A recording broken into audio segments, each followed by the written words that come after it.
A very difficult day in Florida today as we look at the aftermath left behind by Ian. It had turned into a tropical storm after it hit Florida, but within the last hour has once again become a hurricane while out in the Atlantic. Hurricane Ian is tied now for the fourth most powerful storm ever to hit the Sunshine State. You can see the calm waters of the day today as we take a look at live pictures now from Florida. But yesterday it blasted ashore just shy of being a Category 5 storm, and now many residents are getting their first glimpse at the true scope of the damage left behind. Many, though, are still trapped in their homes. Dozens of homes along the coastline on the west side of the state still underwater, with search and rescues still underway. More visual proof to show just how quickly the conditions in southwestern Florida on the barrier islands changed with Ian coming ashore. Time-lapse video showing the main road through Fort Myers Beach. The video started at about 10:15 Wednesday morning, and the storm surge carrying all that water in over about 90 minutes. That recording ended at about 12:45. That's when the connection with the camera was lost. And this afternoon, Florida Governor Ron DeSantis was in a hard-hit Punta Gorda. This is video as Hurricane Ian tore through that area yesterday afternoon. From the air, the governor was able to view the damage caused by both hurricane-force winds and severe flooding in Charlotte and Lee counties. But you know, when you deal with these things, you stabilize, you provide the help with people, but you want to get back to some semblance of normalcy as quickly as possible. And it's going to be harder in some areas than others. As the recovery starts, the governor also spoke about Florida's commitment to restoring the infrastructure. Taking a live look now at another part of Florida, you can see that destruction. This afternoon, it's still not even clear how many lives have been lost due to this hurricane. Search and rescue teams continue their work across the state and the hardest hit areas. Joining us live now from Tampa is our own Chris Bianchi. Chris, I want to ask you about one aspect of this. We've talked about the wind and the storm surge. All that water that poured into the south of where you are had to come from somewhere, and the site of Tampa Bay emptying yesterday. That water seemed to leave Tampa throughout the day yesterday as well. Yeah. Hey, Alex. Hey, Tom. Yeah, that was certainly a very eerie sight. That came from Tampa Bay. That's about 5 miles in front of me, where Tampa Bay, you might have seen some of those just almost apocalyptic views of the entire bay being drained on out, leaving behind beach. There were people, even don't ever do this, by the way, if it ever comes to it, but people were biking on the actual beach yesterday that was left behind because of all that water that drained into Naples and Fort Myers, about 100 miles south of where I'm standing right now. That came from Tampa Bay. And now it's been a slow replenishing process of that bay water. It's actually not quite where it should have been, but those water levels, I should say. But here in Tampa, I think the general feeling is that the storm was obviously dodged.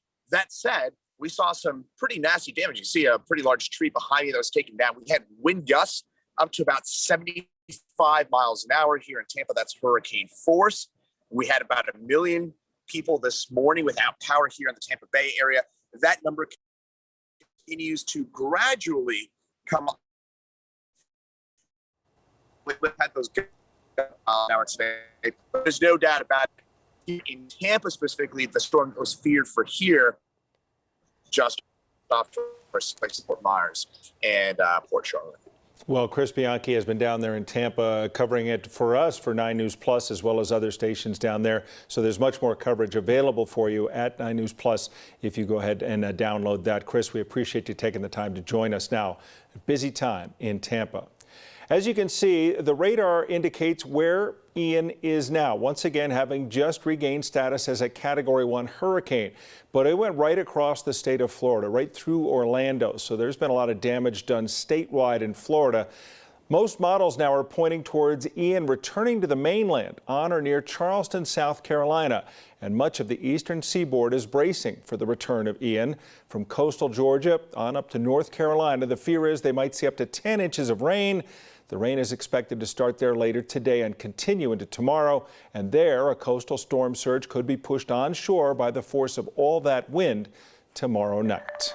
Of course, we'll have more on Ian coming up later in the show. But we want to get a look at our weather. We're taking a live look outside right now. Some blue skies and some clouds out there. So let's check in with Danielle. Kind of a bit of a mild fall day for us today. Absolutely. Temperatures once again in the 80s. We are going to track a couple of isolated showers pushing across parts of the Front Range, but really all the action has been across Florida and into the Atlantic, where I'm still keeping a close eye on Hurricane Ian, as you mentioned, just recently within the past hour or so, gaining strength yet again with those winds at 75 miles per hour, a now Category 1 hurricane as it is in the Atlantic. But look what is happening.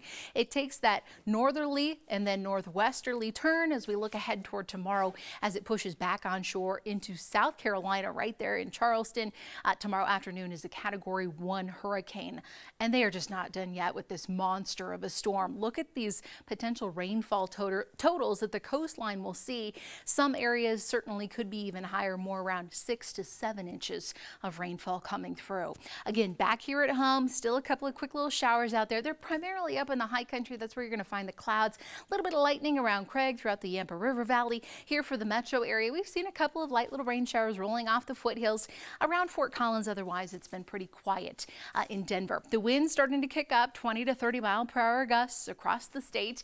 And those numbers, like you said, pretty mild in the 70s still. 74 right now in Fort Collins, 79 out of DIA, sizzling hot at 91 in Lamar, with some 50s in Kremling through Leadville, and Telluride right now at 59. So this evening, still keep a close eye out for really maybe 1 or 2 quick showers passing through, nothing major. But tomorrow, things get interesting. We'll have a cold front march through, a better chance for some afternoon and evening thunderstorms across the Denver metro area.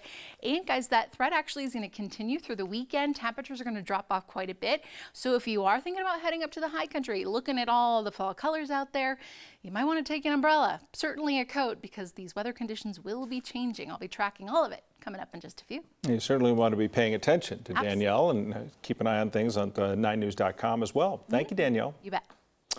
A man is in custody today after he allegedly ran around Inglewood with a rifle and killed a woman last night. Police were called to reports of a shooting just before 10 p.m. at Elodie and Radcliffe. Officers found that man running towards Santa Fe with a rifle, and that's when they arrested him. Officers then found a woman dead at a nearby apartment building. Police have not yet publicly identified either person yet. The FBI says they've arrested a man from Colorado Springs after they say he tried to send classified documents to foreign countries. 30-year-old Jared Dahlke is a former NSA employee who allegedly reached out to an FBI agent that he believed was a foreign government representative. Court documents show Dahlke sent excerpts of at least 3 classified documents to that individual. The NSA did an internal review trying to figure out which of its agents had accessed the documents. Dahlke was the only person who had downloaded all 3. If convicted, Dahlke could even face life in prison or possibly the death penalty. Well, it has been a rough week as far as RTD train riders, the E, the H, the R lines, all with problems after a contractor hit a pole that was doing some planned maintenance last week. Now you can add the A-line's turn to all of this as well. The train from Union Station to the airport will only run every half hour starting next week. RTD says a crossing in Park Hill needs repair. Workers found the problem weeks ago during their nightly checks. RTD says workers will fix one track at a time, forcing trains to slow down to share the open rail. I understand the frustration. However, it's a big system. It's a wonderful system, and well worth the inconvenience. If you plan ahead, that'll smooth out your ride. The work should finish up before Halloween, and RTD is looking at the big picture. They say these repairs are expected to provide a long-term fix. According to federal data, people who didn't get the monkeypox vaccine were 14 times more likely to become infected with the virus. The figure reflects the first wave of data collected on the efficacy of the monkeypox vaccine. Now, more details on the data will be shared next week, but this recent study also doesn't attribute how changes in sexual behavior could have contributed to those who have been vaccinated. There are also outstanding questions about the durability of the vaccine and how long protection will last. Virginia Ginny Thomas, the wife of the conservative Supreme Court Justice Clarence Thomas, met today with the committee investigating the January 6th insurrection. Well, today committee chairman Benny Thompson wouldn't give many details as far as how that interview went, but he did say that Ginny Thomas told the panel she still believes the 2020 election was stolen. Emails, records, and reporting indicate that Ginny Thomas was involved in some aspects of a scheme involving fake electors following the election of 2020 and was also in touch with Trump lawyer John Eastman about his strategies to try to overturn election results. Eastman, a former visiting CU scholar. Ginny Thomas first came under scrutiny for some messages that she'd sent to Mark Meadows on January 6th, telling the then White House chief of staff to encourage then President Trump to not concede the election to Joe Biden. In Loveland, the city is closing down one of their open spaces, this after removing and relocating more than 50 unhoused encampments. It was back in May the city council there passed an emergency camping ban. Then in June, they started to remove people who were living in the Kings Crossing natural area. The people experiencing homelessness were given temporary shelter and storage for their valuables, as well as other services. The city's Parks and Rec director said they're closing the area to the public tomorrow, trying to address the damage they say was caused by the encampments. Things left behind like human waste, trash, and destroyed vegetation. The city of Loveland does take the condition of its assets, these types of sites, very seriously, and that it's our intent to make a safe, enjoyable experience for our residents and visitors alike. Some of the people who were removed from Kings Crossing have had their temporary stays at hotels run out. They're now staying at a local shelter run by the city at the Loveland Resource Center. The city says Kings Crossing will be closed to the public tomorrow for an indefinite period of time as they begin to try to restore the natural area. And like many cities, Denver doesn't have enough housing, and some say that all of the currently empty offices downtown might be one solution. So Denver will study if they can turn empty buildings into housing. 9 News reporter Luis De Leon takes a closer look. When work from home became the new normal, buildings downtown cleared out. And so this is an opportunity to be able to bring a new productive use to those buildings. Jenny Buddenborg is the city's senior project development administrator for adaptive reuse. She's helping lead a new study to see what it would take to turn the lowest occupied office buildings downtown into housing. So it'll look at a number of different factors to determine if that building is a good fit for that type of conversion. The study will look at the footprints, it'll look at the scale of the building itself, proximity to transit. The study would be part of the city's proposed budget for next year.